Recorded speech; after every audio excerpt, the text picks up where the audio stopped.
जी नाज़रीन, breaking news है जेका अवां ताईं शेयर कयूं पिया। हुरन जे रूहानी पेशवा हज़रत पीर सैयद सिबकतुल्लाह शाह पीर पगारे गलू फ़कीर महर संजरपुर जी दावत में लखन जी तादाद में हुर जमायत के रूहानी दीदार सां गॾु ख़िताब कयो।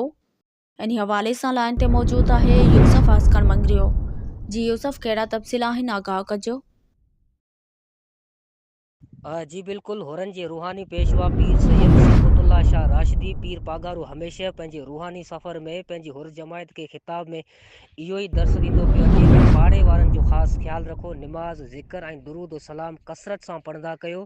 फ़ौज जे करे असां पंहिंजे मुल्क में इज़त ऐं सुकून सां रहूं पिया। पंहिंजे औलाद जी ज़हन में इहो ई ॾियारियो त असां फ़ौज जा आहियूं, फ़ौज असांजी आहे। नियाणे जी तइलीम ते ख़ासि ध्यानु ॾियो ऐं नियाणे जी शादियूं जेके आहिनि उहे नंढी उमिरि में न करायो। औलाद बालिग़ हुजे तॾहिं उन्हनि जी शादियूं करायो। मौसम जी तब्दीली हुजणु करे फ़सुलु पोखणु बजाए वधि खां वधि चोपायो माल खायो, जंहिंमें तमामु घणी बरक़त आहे। अवेर सवेर चोपायो माल ई कमु ॾींदो आहे। हिन वक़्तु मुल्क इंतिहाई ॾुखोईंदड़ हालत रहियो आहे। अलाह साईं हिन मुल्क जे मथां रहम फरमाए। हुर जमायत रूहानी सफ़र जी सभिनी दावतनि में लखनि जी तइदाद में पहुतल पंहिंजे महबूब मुर्शिद जी हिकु नूरानी ॾिसण लाइ कलाकनि खां इंतज़ार में हूंदी आहे।